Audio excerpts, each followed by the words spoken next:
जय श्री राम। जब भी हमारे नवग्रह से संबंधित कोई भी तरह की समस्या आती है या हमारे जन्म कुंडली में कोई भी ग्रह पीड़ित अवस्था में होता है या कमज़ोर स्थिति में होता है, तो हमें उस ग्रह को मजबूत या ठीक करने के लिए कोई ना कोई उपाय के स्वरूप कोई दान पुण्य, कोई रत्न, कोई हवन या कोई भी मंत्र जप वगैरह में बताया जाता है। लेकिन क्या कभी आपने सोचा है कि इन नवग्रहों को ठीक करने के लिए हम प्रकृति से कैसे जुड़ें या इन नवग्रहों का संबंध हमारी प्रकृति से कैसे है? तो आज हम इसी पे चर्चा करेंगे कि आप नवग्रहों से संबंधित यदि इन पेड़ पौधों की आप रखवाली करते हो या इनका आप ध्यान रखते हो तो कहीं ना कहीं आपके नवग्रहों की आप स्ट्रेंथन कर सकते हो। तो स्वागत है आप सभी का आपके अपने यूट्यूब चैनल एस्ट्रोलॉजर महर्षि जी में। यदि अभी तक आपने इस चैनल को सब्सक्राइब नहीं किया है तो प्लीज़ अपने इस चैनल को सब्सक्राइब करें और बेल आइकन पे प्रेस करें, जिससे आने वाली प्रत्येक नॉलेजफुल वीडियो की नोटिफिकेशन आपको मिलती रहे और ऐसे ही नॉलेजफुल वीडियोज़ आपके सामने हम शेयर करते रहें। तो शुरू करते हैं हम आज का टॉपिक, नवग्रह और नेचर का क्या संबंध है, या नवग्रह या वनस्पति। तो आज हम आपको नवग्रह से संबंधित जितने भी पेड़ पौधे हैं उन सब से अवगत कराएंगे। तो आइए शुरू करते हैं नवग्रह वाटिका।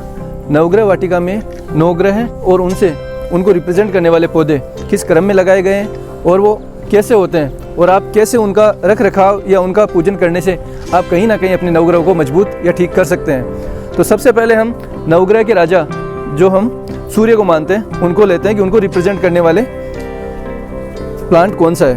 ये सूर्य को रिप्रेजेंट करने वाले मदार या इसको हम बोलते हैं आँख। इनकी पूजन करने से या इनको सींचने से कहीं ना कहीं आपका सूर्य स्ट्रेंथन में आता है, या आप ऐसे बोल सकते हो कि जब आपको सूर्य पीड़ित हो तो मदार या आँख का पूजन आपको करना चाहिए।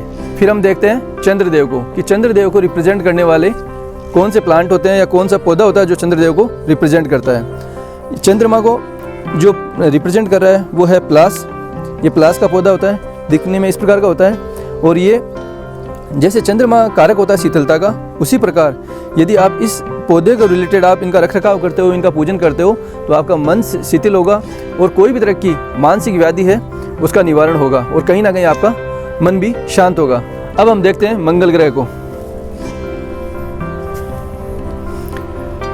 मंगल ग्रह से हम देखते हैं खादिर या खेर। ये पौधा मंगल ग्रह को रिप्रेजेंट करता है और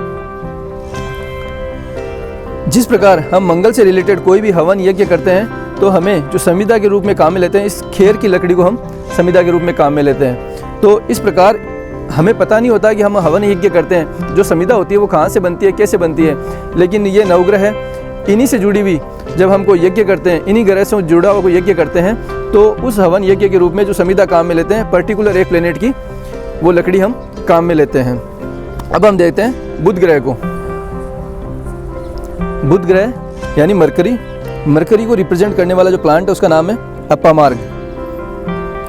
ये अप्पामार्ग अपने आप में बुध को रिप्रेजेंट करता है। इसके अलावा इसका आयुर्वेदिक भी बहुत अच्छा महत्व है कि यदि कोई नसों से संबंधित कोई भी प्रकार की बीमारी रोग हो तो वहाँ आयुर्वेद में इसका बहुत अच्छा महत्व बताया गया है। इससे बहुत सारी औषधियाँ भी तैयार की जाती है।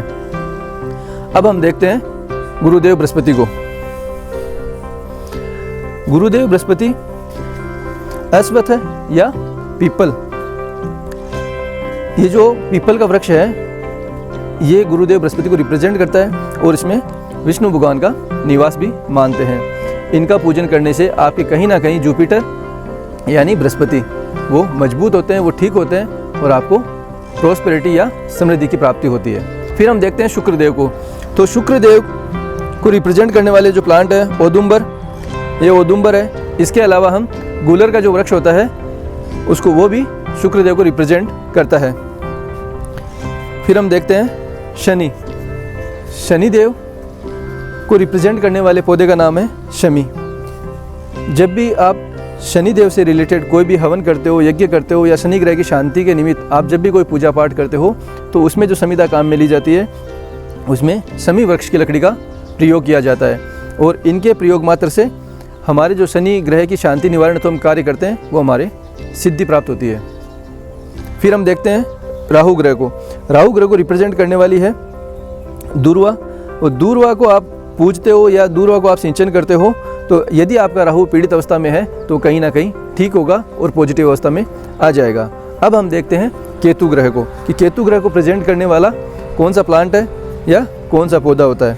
अब हम देखते हैं केतु को। केतु को रिप्रेजेंट करते हैं कुशा। कुशा दिखने में इस प्रकार की होती है। कुशा को यदि आप घर में रखते हो या इनका पूजन आप करते हो तो कहीं ना कहीं आपका जो केतु है वो मजबूत होता है, वो ठीक होता है, वो प्रबल होता है। तो इस प्रकार ये जो नवग्रह है और ये जो नेचर है ये किस तरह से एक दूसरे से जुड़े हुए हैं और इन पौधों को रख रखाव से और इनका ध्यान रखने से आपके नवग्रह कहीं ना कहीं बैलेंस में आते हैं या शुभ फल प्रदान आपको करते हैं। तो नवग्रह और प्रकृति का जो सामंजस्य है वो आज मैंने आपको बताने की कोशिश की। आशा करता हूँ ये आपको जानकारी बहुत पसंद आएगी और इस वीडियो को आप लाइक भी करेंगे और शेयर भी करेंगे ताकि इस प्रकार की नॉलेजफुल वीडियो आगे हम फिर से लेके आएँ। आगे फिर मिलेंगे, तब तक के लिए जय श्री राम।